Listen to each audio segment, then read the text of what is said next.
Hey, welcome back, everybody. It's time to tee it up with Tom and John. Join our host, Tom Johnson, publisher of Stu News, and John Stevens, mayor of Costa Mesa, partner in the law firm Stevens Friedland, as they tee it up with the top players here in Orange County, discussing the issues of the day with the people driving these decisions.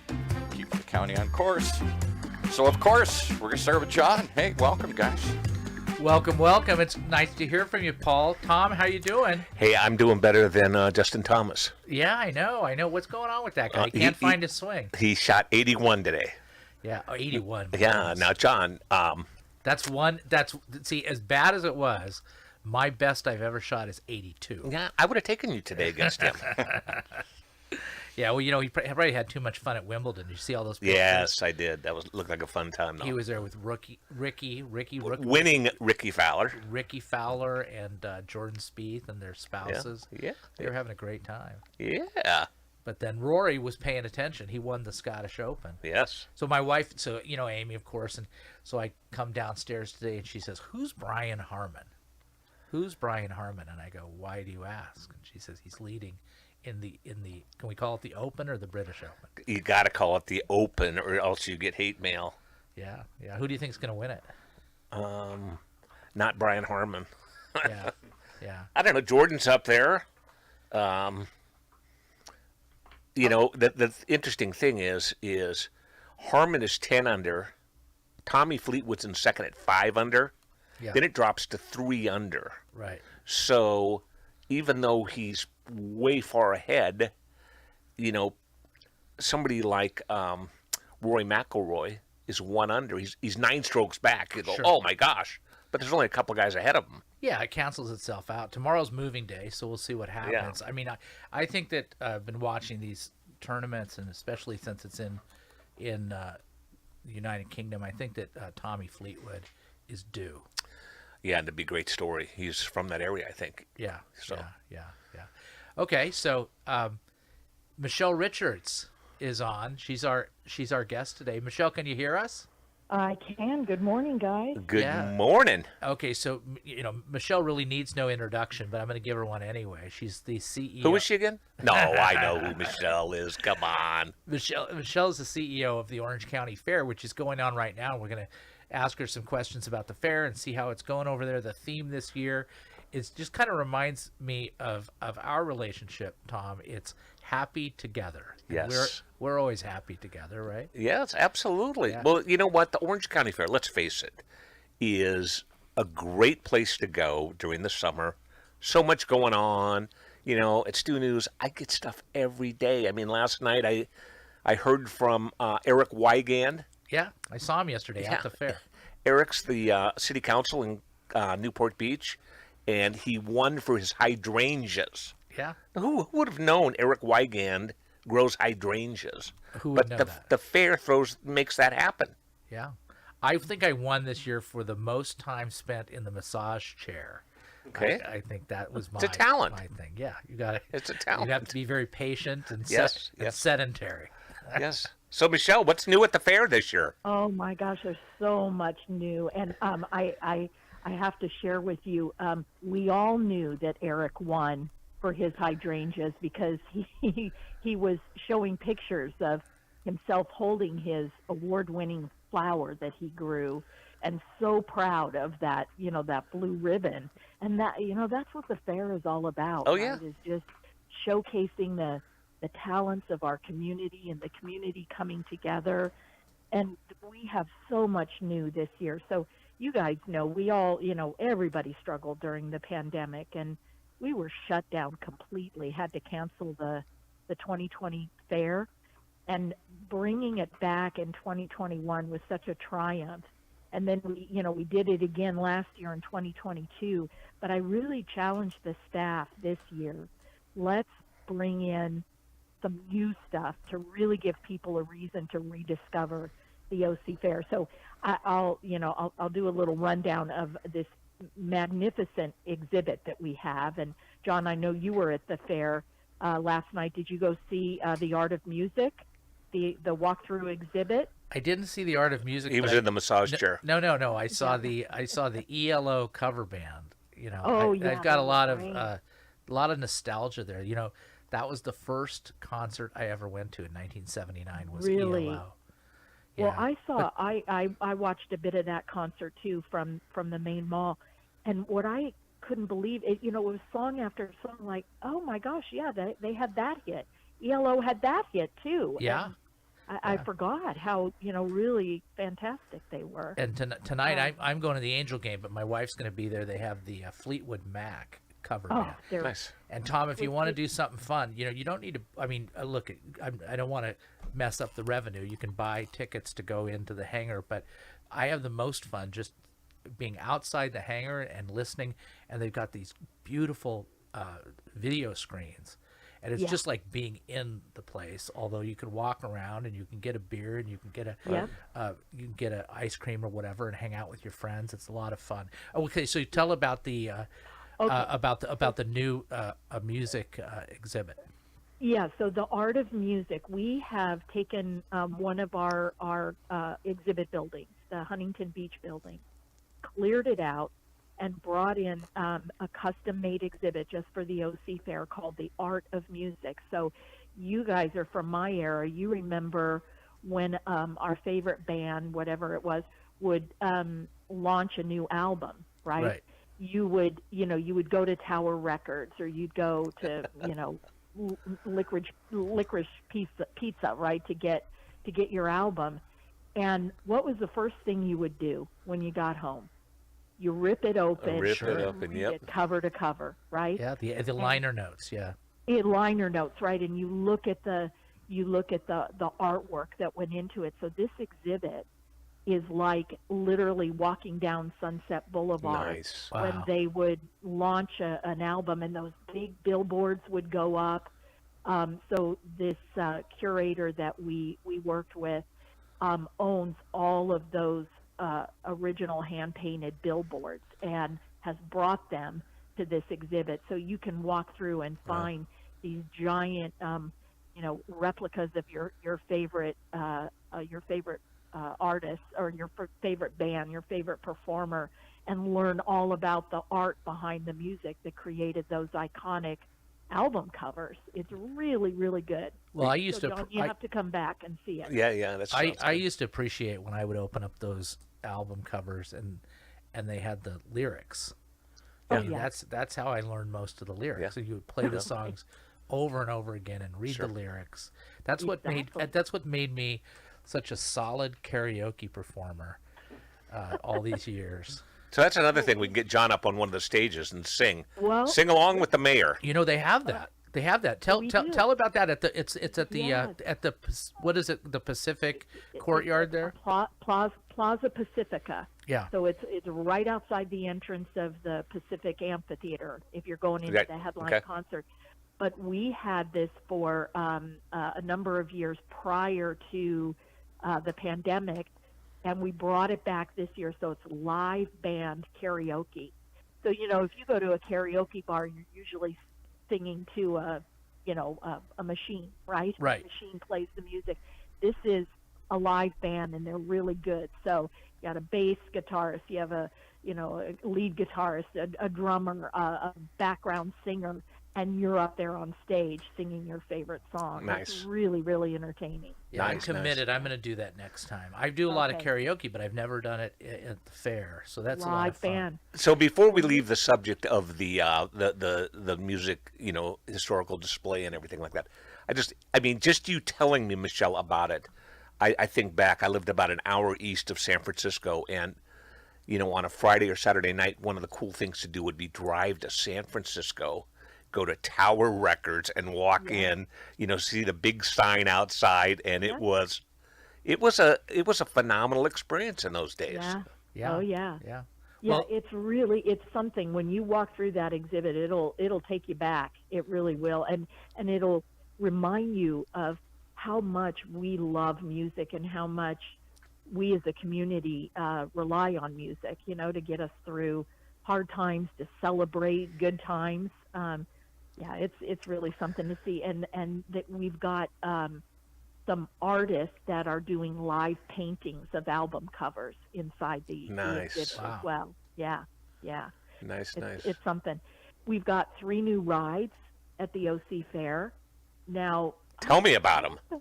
I was going to say, I don't think I've ever seen either of you riding rides at the OC Fair. Yeah, Maybe I you'll don't- have to give it a try. Yeah, I think I'm over the weight limit.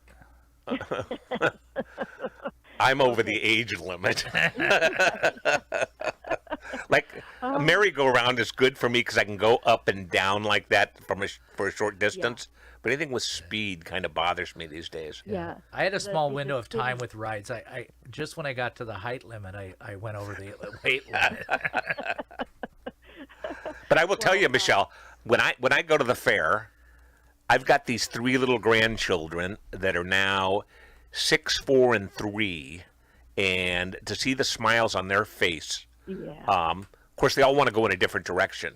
No, I want that ride. The other one points to a different ride, and they, get upset if they're not on their ride. And so it's kind of a, kind of an interesting experience. But boy, to see the happiness on their face, it's just incredible. Oh, yeah. You know who's relating to that story, Tom, is every mother out there, right, of little ones. Yes. And, it's like, like herding cats to try to, keep the kids together. But, at the OC Fair, we have 2 separate carnivals. So there's the big carnival, with all the crazy gnarly rides, and then we have Kidland, the Kidland Absolutely. carnival, right? And so all the kid rides are in a completely separate area, and it really makes it convenient for for families with little ones. Right. Who, it's a little intimidating to go into the big kid carnival. Right. So Michelle, what are the new rides though? I'm not sure you Okay. got those out. Yeah, so brand new roller coaster. In fact, John, you can probably see it from across the street at Yeah. the city offices. Yeah, it's called Raptor, and it, you know how most roller coasters, that you climb, and then you're going up and down throughout the ride. This one, you're banking, and you're going almost upside down. It's really thrilling. So that's Raptor. Now, do you ride all of these? I do not, and I'll tell you why. You guys were talking about, you were talking about, I'm over the weight limit, I'm over the age limit, I'm over the inner ear limit. Okay. Yeah. So it seems like the older I get, the more delicate that balance is, and so I have a hard time on rides that spin. Yes, I get that feeling. Yeah. So. And our cleanup crew has enough to do. They don't need me riding in those rides. Yeah. Okay, so we got the roller coaster. What else? Yep.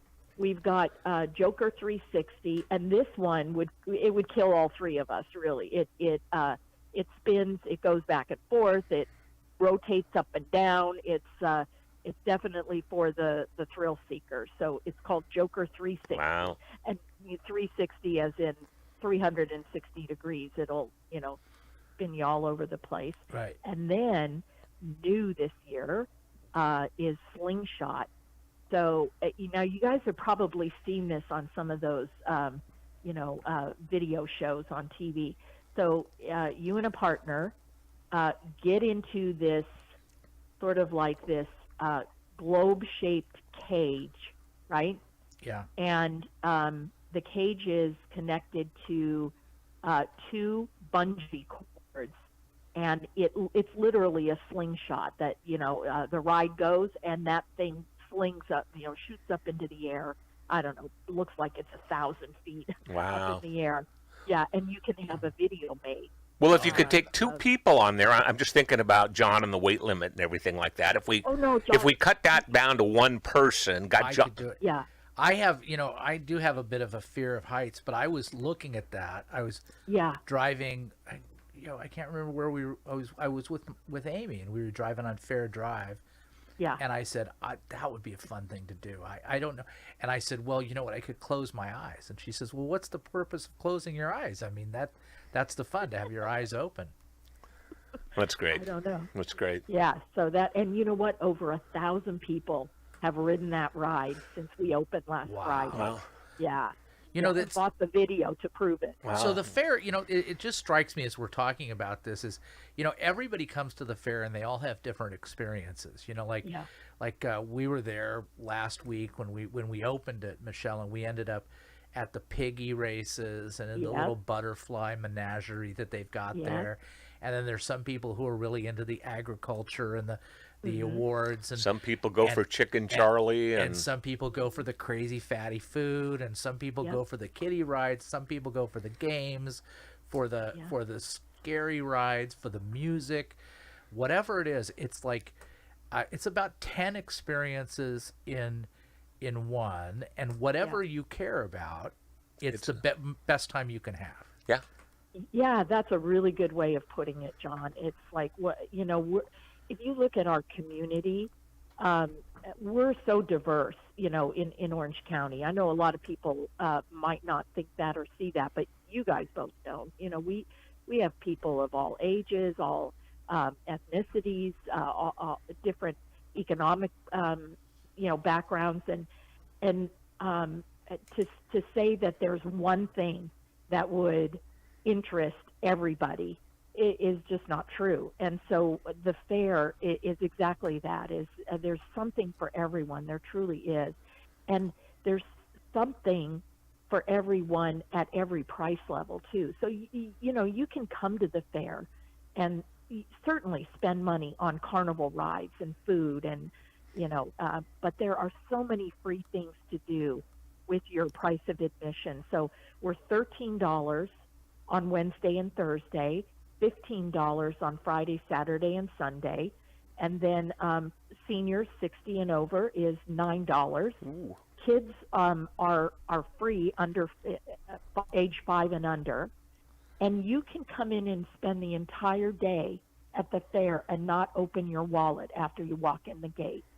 You mentioned Tom, the free entertainment, free live entertainment. Yes.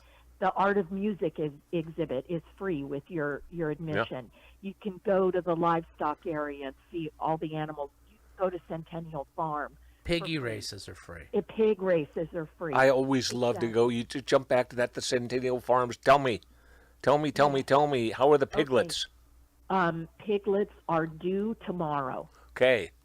We have a litter of piglets that they're about a week and a half old, that are adorable. They're so playful at that, that Yes. age. Yeah, and then we have a mama who is due tomorrow. So, that's really a treat for people to see, farm animals as they're raised on farms all Yes. over California. Yep. So, Michelle, I want to take this in a little other direction. I got a couple things I want to cover, but yesterday, Tom, we did a really wonderful thing. At 5 o'clock, we opened up what's called the Serenity Walk. And the Serenity Walk is over by Heroes Hall. Heroes Hall, of course, is the Veterans Museum right there at the front of the fair. And Fabulous. And then we have the Skyhawk. Is it called the Skyhawk? I can never remember. Skyhawk. It's an A4M Skyhawk. A4M Skyhawk that's Yep. there. And so, the Heroes Hall started as the museum, and then they've got the Ring of Honor, and then they've got the Skyhawk, and now they have the Serenity Walk, and it's just a great tribute to veterans like there is nowhere else in Orange County. And it's, for me as the mayor, it's just such an honor to have that in Costa Mesa. But what I want you to talk about, because Michelle did a great job. She was the MC of this opening of the Serenity Walk. And it's so meaningful to have a place where veterans or just anybody in the community can go and just chill out. And so, Michelle, could you just tell us a little bit more about the Serenity Walk, how it came up, and Heroes Hall and the environs there at the fairgrounds? Yes, I would love to talk about it. The development of Heroes Hall it's one of the best projects I've ever gotten to work on in my career. It means so much to so many people. But believe it or not, the Serenity Walk was envisioned by our landscaping team because we were having a lot of drainage problems along that edge of the berm between Heroes Hall and the Pacific Amphitheater. And so our landscape supervisor at the time said, gosh, we really need to put in some hardscaping and some some landscaping that would anchor this area. Let's build a serenity walk so that veterans who are suffering and looking for just a serene, peaceful place to Nice. walk and to think and to heal. So our board of directors grabbed onto that idea. They approved the funding for it. Our Heroes Hall Veterans Foundation provided a lot of the funding as well. So if you can imagine it's really a garden walk, right? It's a meandering paved walkway in the footprint of Heroes Hall, and we've planted California native plants, drought-resistant plants, and trees that will continue to grow and just create this beautiful, peaceful path. And we spoke about it yesterday that obviously because it's part of Heroes Hall, we're focused on the veterans, but there are a lot of people suffering out there, struggling through depression and anxiety, and to have a place to come and just sit and enjoy the peace and quiet. It's a real meaningful addition to Heroes Hall. Yeah, that's beautiful. Really, it really is. Yeah, it's touching. great. It's great. My idea of serenity, when I think of the fair, is I think of I don't know if you call them Orange Julius drinks and a corn dog and a corn on the cob. The great thing about the fair, and I don't mean to discount the veterans thing. That really, really, really cool. Yeah. But when I think of the fair, you think of there's stuff there that is so Americana, but it's not in your everyday life. Like, yeah, you may make corn on the cob at home, but it's not like the corn on the cob at the fair. Yes. Where you hold on to it and you eat it like it's. The way it's presented. What about corn dogs. Or what about the turkey legs? I mean, everybody's got a turkey leg. It is crazy. And you walk down and you see this stuff and you think like, oh, no, I'm not going. Yeah, I am going there, and Right. and you go over and it's just. I was going to say a minute ago, like I was trying to think of, what could we talk about? And I thought, okay, you have a golf cart and you could race around the fair. Where would you go? I don't care. I don't think you need a golf. You would want a golf cart because you'd miss too much. Part of the fun of it is, for me, is walking around, seeing all the food, seeing, when I was a kid, I loved to go on the rides and play in the carnival area and stuff like that. As an adult, I love to go through the buildings and see all the different things that, first of all, people are competing with in their different contests, to just all these new ideas that are out there that you can buy and things like that. I mean, different, like if you need knives, go to the fair because there's a guy there selling knives. Oh, sure. All the and products. they'll be the best knives you could ever get. And he'll show you why, it's good stuff. And, but it's such a great experience, and it's so good to have it back flourishing. One of the big changes, though, I think, Michelle, is in the old days, you just got your, $13 or $15 or whatever, and you raced down to the entryway of the fair and handed them your money and you walked in. That's not like that anymore. No, and I'll tell you why. So this was kind of one of the positive things that came out of the pandemic. So when we were cleared by the Orange County Healthcare Agency and the State Department of Public Health to reopen in 2021, it was with the understanding that we limited the attendance to 75% of our normal attendance. Well, we looked at what was our average daily attendance. In 2019, it was 60,000 people per day. 75% of that is 45,000. And the only way that you can control the attendance is to have people purchase their ticket online ahead of time.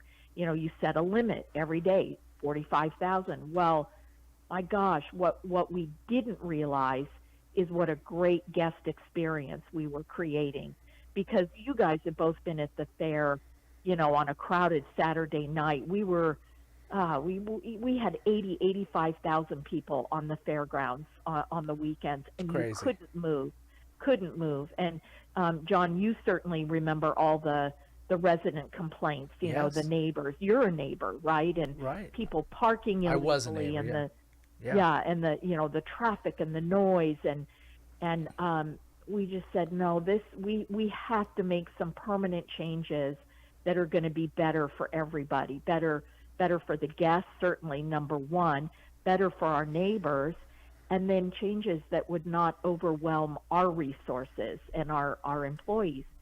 And it was such a pleasant change. And we just thought, we are the big Orange County Fair, but we're in a pretty contained footprint. We have nowhere to grow, and we cannot keep cramming more and more and more people on the fairgrounds. We've all been to Disneyland on days where you just can't move, and you think, I'm going to wait in line an hour and a half for this ride. So tell me how that conversation goes, though, Michelle. You go to a vendor or somebody selling rides or whatever, and you say, "Hey, I got great news. We're going to cut out 25% of the crowd and everything." And I know you say it makes a better experience. How have they done? Well, they've made adjustments as well. So I look at it more like, hey, we're giving you an opportunity to get back to business, because those concessionaires, those merchants, they were shut down as well. So the OC Fair is the largest fair in California. We're the only fair in California that had over 1 million people come to our fair last year. So we're still delivering a lot of business, for those merchants and concessionaires. And many of them told us they really appreciate knowing what the number of people are going to be each day, because then they could plan their supplies and the food, the amount of food that they need to buy. And I would think people could get through those lines a lot quicker to get their food. Oh, well. So that makes it better too. All the numbers went up as well. The 21 and 22 fairs were some of the most financially successful fairs profitable in our history. Yeah, a lot of people, they focus on the revenue, but really it's the bottom line for the vendors and the fair is what's profitable. But I want to mention something that I don't think we've talked too much about, Michelle, but I want to speak on behalf of all of the Costa Mesa parents who so appreciate the opportunities that you've given our teenagers all these years to have their first job at the fair. I'd say a very, very high percentage of Costa Mesa teenagers have their first job at the fair, and it's a great place to be. That you know that your kid is going to be safe there. They're going to have a good experience, build a resume. It's a great resource for the Costa Mesa community to create jobs right here in the city. Yeah, we hire about 1,500 employees to work the fair, and you're right, John. We're very, very proud of the fact that we give a lot of kids their first job, and the supervisors that work in those departments where we hire a lot of teenagers, they're so good about mentoring those kids and kind of taking them under their wing and teaching them things like how important it is to show up on time and to greet the customer and to be very customer service oriented. So here's the problem with being a parent, though, on that, okay, is my daughter and her best friend in high school, they wanted to get a job at the fair. So they went down and applied and got the job. It was great, right? Great experience and everything. But as a parent, so I made the agreement that I would take them to the fair every day, drop them off, pick them up at night.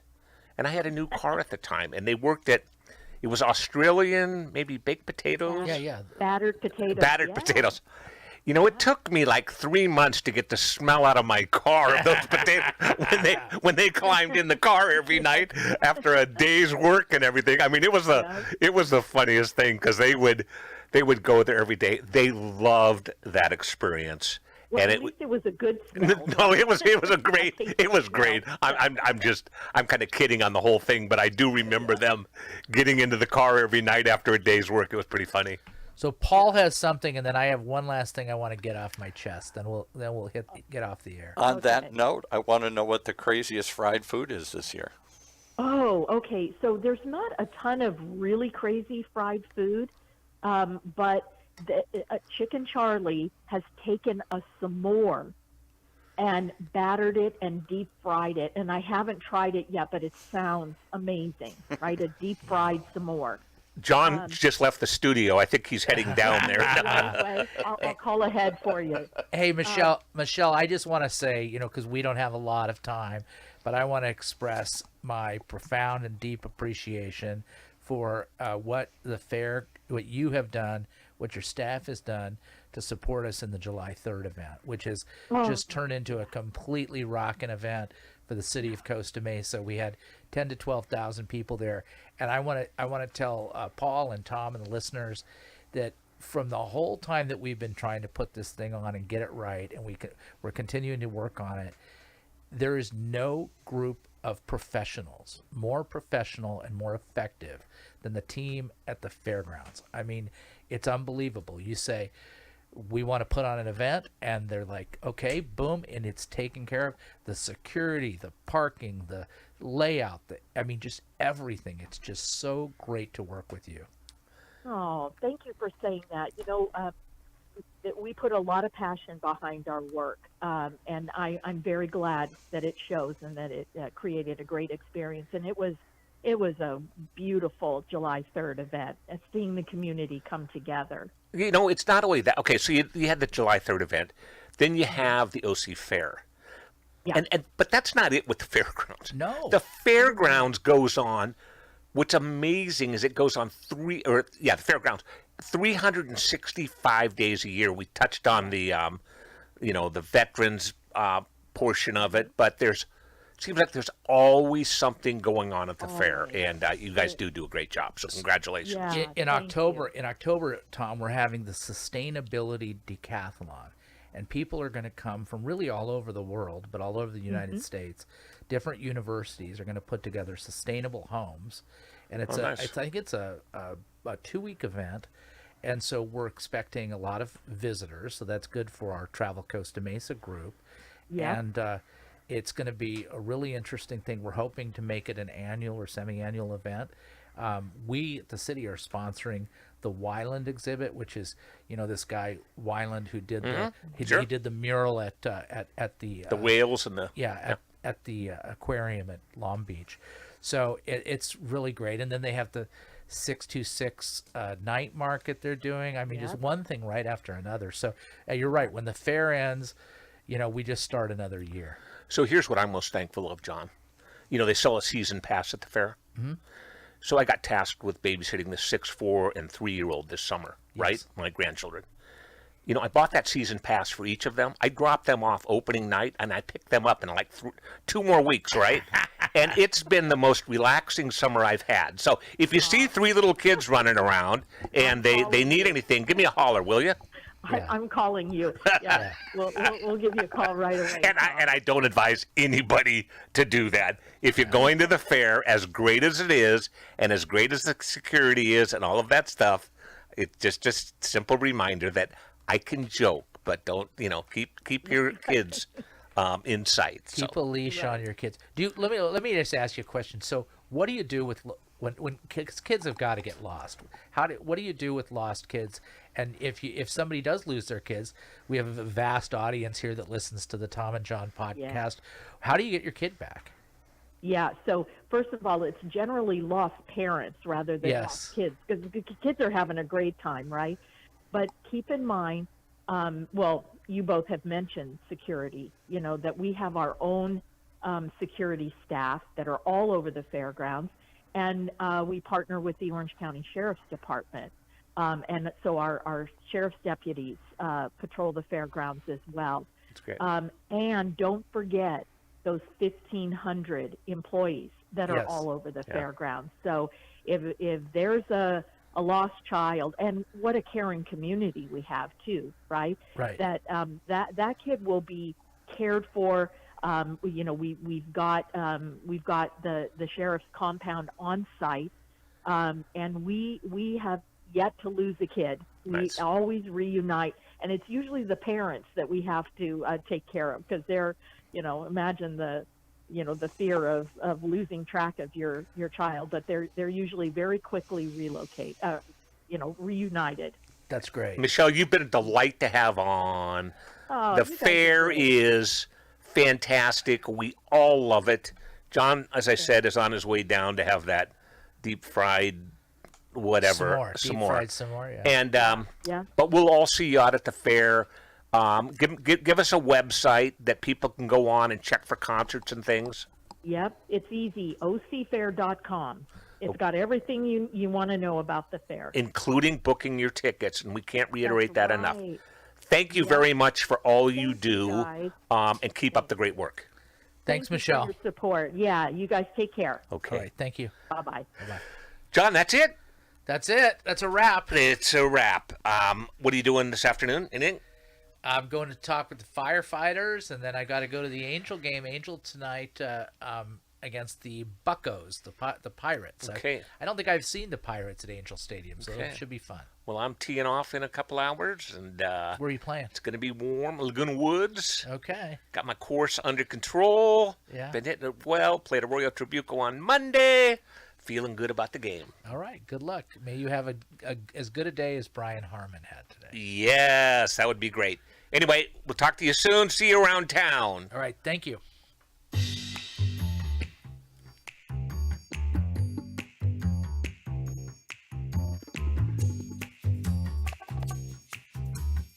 Well, there you have it. One more reason to tee it up with Tom and John. Brought to you by the good folks, Stu News and the law firm Stevens Friedland. Check them out.